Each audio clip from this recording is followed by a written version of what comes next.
అందరికీ నమస్కారం. ఈరోజు శివానందల హరిలోని 70వ శ్లోకం గురించి తెలుసుకుందాం. ముందుగా స్వామిని స్తుతిస్తూ ఓ ప్రార్థనా శ్లోకం. కేయూరాణిన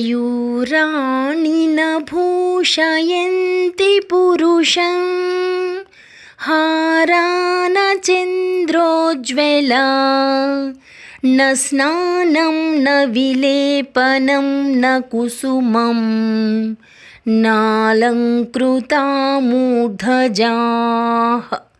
వాణ్యేకాసమలంకరోతి పురుషం యా సంస్కృతా ధార్యతే క్షీయంతే ఖలు భూషణాని సతతం వాగ్భూషణం భూషణం. ఇప్పుడు శివానందల హరిలోని 70వ శ్లోకం. ఓం నమః శివాయ. అరహసి రహసి స్వతంత్రబుద్ధ్యా వరివసితుం సులభః ప్రసన్నమూర్తిః అగణితఫలదాయకః ప్రభుర్మే జగదధికో హృది రాజశేఖరోస్తి.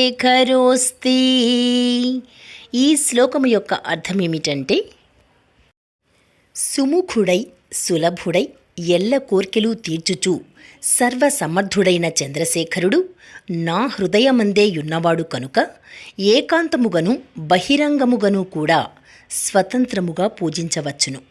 స్వతంత్ర బుద్ధితో బహిరంగముగా కానీ ఏకాంతముగా కానీ సేవించుటకు సులభుడు, ప్రసన్న స్వరూపుడు, లెక్కలేనన్ని ఫలములనిచ్చువాడు, ప్రభువు మరియు ప్రపంచము కంటే అధికుడు అగు చంద్రశేఖరుడు నా మదిలో ఉన్నాడు. మన సహజమైన బుద్ధితో ఏకాంతములోనైనా బహిరంగముగానైనా సేవించగలిగిన వాడు ఈశ్వరుడు. ప్రసన్నమూర్తి, అమిత ఫలప్రదాత, ఈ జగమునకు ప్రభువైన సర్వాధికుడు అయిన రాజశేఖరుడు నా అంతరంగములో కొలువై ఉన్నాడు.